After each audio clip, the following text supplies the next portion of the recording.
Bien, buenas tardes jóvenes. Ya días no les hablaba, ya días no les hacía video, les he estado enviando las tareas, pero eh, ha sido por imágenes y las presentaciones en PowerPoint. A los que no pueden abrir las presentaciones, entonces les envío también lo que son las imágenes. El día de hoy dije yo voy a hacer un videito mejor para explicarles sobre este tema. Hoy vamos a hablar del proceso de ejecución de un proyecto.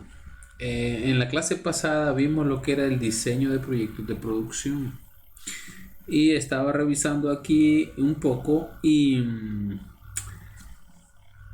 dice que hasta este momento solo se ha expuesto el diseño básico de la planificación de una microempresa. Existen otros proyectos necesarios para la manufactura que se planifican también, y de eso es lo que vamos a hablar. Porque, por ejemplo, en un taller, ya establecido, llega la gente y van específicamente a pedir que les hagan un determinado proyecto. O al contrario, en el taller, si uno tiene un taller, diseña proyectos específicos. Por ejemplo, una puerta, un portón, balcones, divisiones, todo lo que se pueda hacer de metales, pero proyectos específicos. Entonces de eso vamos a hablar, del proceso de ejecución de un proyecto. Y vamos a hablar de algo muy importante, lo que es el diseño. Entonces vamos a empezar. Bien, dice que el proceso de ejecución de un proyecto contiene las instrucciones principales paso a paso de cómo se realiza este proyecto. Bien, dice el diseño. Vamos a hablar de que en el taller, antes de hacer un proyecto, primero se tiene que dibujar. No es al contrario. Hay gente que, por ejemplo, cree que es que primero se hace el proyecto, se ejecuta y después se diseña. Y no. Primero se diseña y después se elabora. Dice, el éxito de todo plan de proyecto depende mucho del diseño. Para elaborar un buen diseño no es necesario ser un buen artista. Solo se necesita, jóvenes, los conocimientos básicos de dibujo técnico. Eso es todo. Habrá necesidad de recordar cierto alfabeto de líneas que se utilizan para el diseño mecánico, tales como líneas gruesas, líneas medianas, líneas delgadas. Entre las líneas gruesas tenemos líneas de borde, líneas visibles, líneas de plano de corte, etcétera, etcétera. En las líneas medianas tenemos las líneas ocultas, y las líneas delgadas, líneas de trazos, líneas de sección, líneas de centro, etcétera, etcétera, líneas de construcción y más. Bien, entonces eso es importante que ustedes conozcan el diseño. Entonces vamos a hablar sobre el alfabeto de líneas, por ejemplo, que se les enseña en séptimo grado cuando llevan dibujo técnico. Eso tienen que aplicarlo en el diseño que vamos a hacer. Ahí lo dejo. Línea oculta, línea de centro, línea de simetría. Ahí se miran líneas guías, líneas de ruptura, líneas de ruptura corta o de plano de corte, que le llaman en otro aspecto, línea de corte de plano. Ahí está el tipo de línea, la aplicación y la descripción. Eso lo pueden ustedes encontrar también en internet. Solo escriben ahí alfabeto de líneas y pueden verlo mejor, porque ahí se mira un poco borroso. Bien, también es importante que ustedes apliquen lo que es el rotulado, acotación y escala.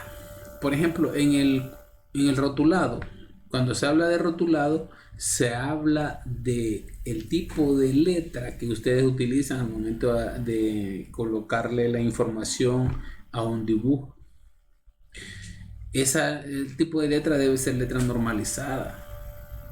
No es con cualquier tipo de letra que van a hacer. También es importante conocer sobre acotación y escala. Acotación, ustedes ya saben que es colocarle las dimensiones a un objeto. Colocarle las dimensiones, digamos, alguien les dice, háganme el diseño de una puerta. Hacen el diseño de la puerta y le colocan las dimensiones. Y es más, habla de escala.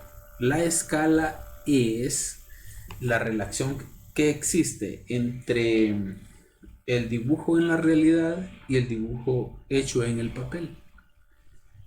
Hay escalas de ampliación y escalas de reducción, y la escala normal o natural, que es 1:1. Entonces, si es un proyecto grande, como les he hablado de un portón en sus medidas reales no cabría en un papel, entonces se hace a escala, utilizando una escala específica.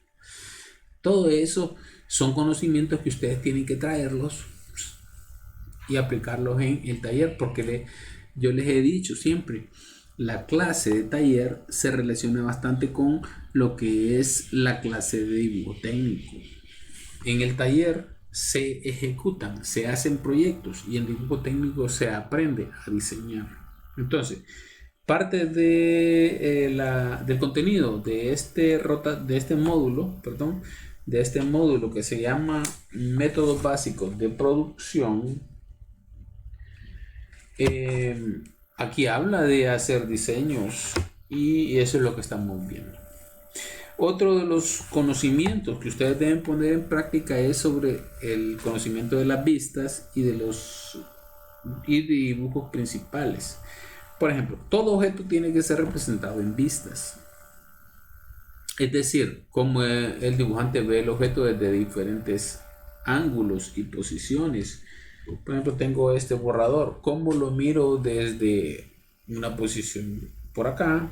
¿Cómo lo miro de acá? ¿Cómo lo miro de arriba? ¿Cómo lo miro de otro lado? Y así sucesivamente. Es importante ese conocimiento. Cuando hablamos de vistas de un objeto, ustedes ya se les refresca la memoria y se acuerdan de que son 6 vistas.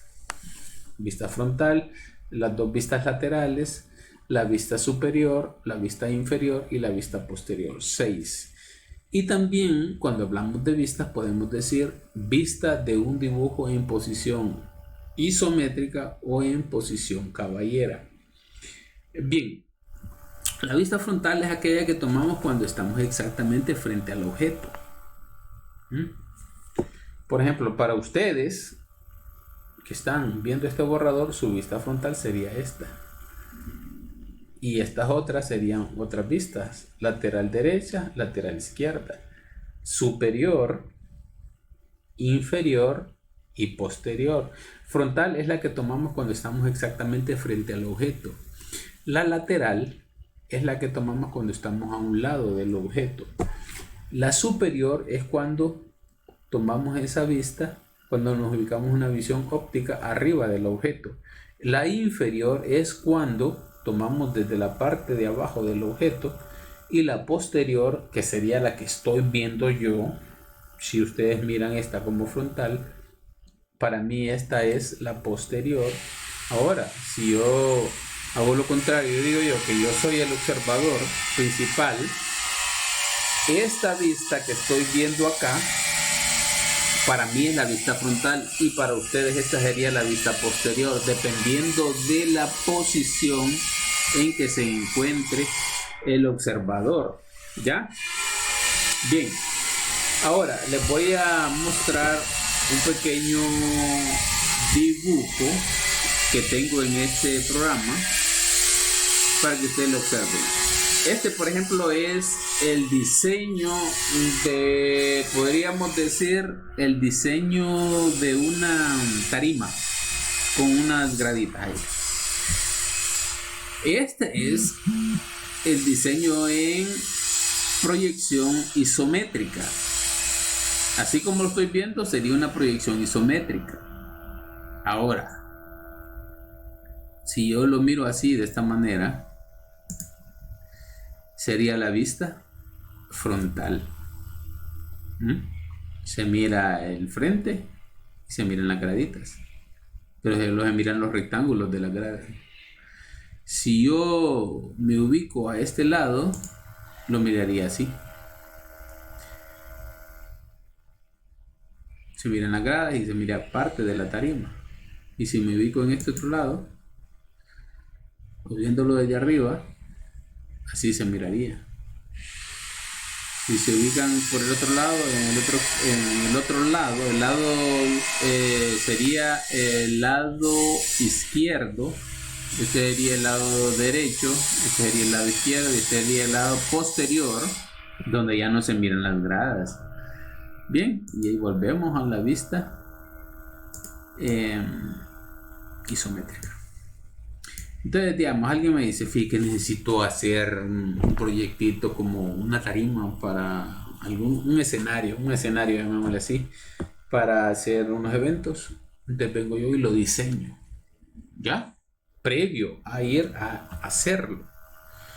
Primero lo diseño y luego, ahorita no le tengo colocadas las medidas, porque lo que me interesa ahorita ahora es explicar sobre el inicio del diseño y qué papel juegan las vistas ahí. Entonces, luego yo tendría que venir y medir y colocarle las dimensiones, porque lógicamente él me diría, tiene tanto de ancho, tanto de profundidad, estas graditas tienen tanto de profundidad, tanto de anchura, altura, ¿ya? ¿Para qué? Ese diseño me va a servir para poder sacar un presupuesto, para poder hacer un presupuesto y poderle decir, necesitamos tanto o le voy a cobrar tanto por hacer ese trabajo, ¿ya? Entonces esa es la parte de ejecución de un proyecto. Principalmente hablamos del diseño. Dice que para que un proyecto salga bien al final, el diseño juega un papel muy importante. Por ejemplo, vengo yo y me pongo a hacer el proyecto sin antes haber diseñado nada. Primero, no voy a saber cuánto voy a gastar de materiales. Otra, podría ser que al final me salga otra cosa, no el diseño, lo que me dijo la persona que le hiciera. Por eso el diseño es importante. Vengo yo, primero lo dibujo a mano alzada, hacer un borrador, y luego hago un dibujo ya con instrumentos, y se lo enseño a la persona. Mire, aquí está el diseño de lo que usted quiere, y si usted quiere me puede dar una parte del dinero para poder empezar a trabajar, y lo empezamos a hacer. Entonces esa es la forma. De tarea les queda que copien ese material, eso que les acabo de explicar en este video, y en la próxima clase vamos a hablar sobre, bueno, ya lo del diseño ya está. Por ejemplo, miren este diseño de una prensa paralela. Esta es una prensa paralela del taller de metales. Aquí están los procedimientos, cómo se hace, los materiales, herramientas que se utilizan y el proceso de ejecución en pasos. Corto la pieza, dice, trazo los dos mandíbulas y así, o sea, se va escribiendo. Más adelante vamos a ver los métodos efectivos para asegurar la producción. O sea, control de la producción y control de la calidad. Eso van a ser los últimos temas que vamos a ver. Así que pásenla bien, jóvenes, y hagan la tarea. Que la tarea sería solo copiar el contenido de esta presentación. Pasen un feliz día.